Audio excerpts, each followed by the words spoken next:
नमस्कार, आप देख रहे हैं टीवी फर्स्ट। मैं हूं अमरीश शर्मा।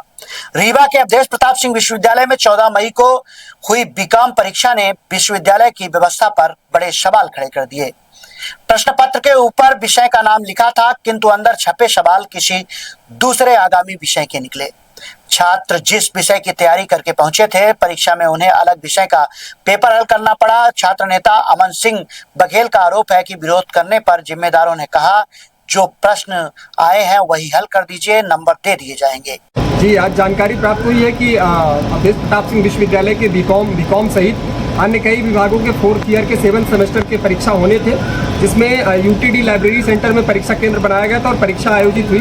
इसी में बीकॉम विभाग के रिटेल ऑपरेशन मैनेजमेंट का एक परीक्षा जो आयोजित होनी थी, जिसमें विश्वविद्यालय के परीक्षा समिति और विश्वविद्यालय के परीक्षा विभाग द्वारा ये सूचना दी गई थी कि आज फंडामेंटल अकाउंटिंग का पेपर होना था, किंतु विश्वविद्यालय द्वारा इतनी बड़ी घोर लापरवाही बच्चों के साथ की गई है कि आज फंडामेंटल अकाउंटिंग की जगह fundamentals of financial and cost accounting का पेपर बिना बताए, बिना बच्चों को सूचना दिए, और पेपर के जगह जिस पेपर को आज परीक्षा केंद्र पर निर्धारित किया गया था कि आज इस विषय का पेपर होना है, उस पेपर की जगह अन्य किसी और पेपर को आयोजित कराया जाता है।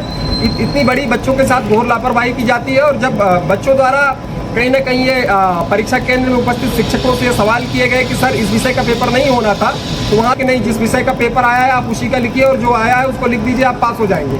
तो मुझे ये नहीं पता है कि जब विश्वविद्यालय को परीक्षा समिति को ये नहीं पता था कि आज किस विषय का पेपर आयोजित करना चाहिए था और कौन सा पेपर आयोजित करना चाहिए था, तो विश्वविद्यालय क्यों परीक्षा ले रहा है? विश्वविद्यालय परीक्षा लेना बंद कर दे।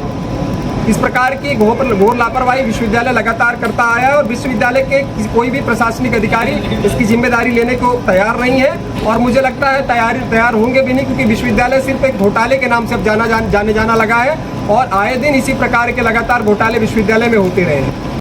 पहले से 5 महीने लेट चल रहे सत्र के बीच अब इस लापरवाही ने छात्रों का भविष्य संकट में डाल दिया है। अब सवाल बड़ा है, आखिर इस गलती का जिम्मेदार कौन है? क्या दोषियों पर कार्रवाई होगी या फिर छात्रों का भविष्य यूं ही दांव पर लगता रहेगा? फिलहाल आप देखते रहिए हर सच की पहली दस्तक टीवी फर्स्ट।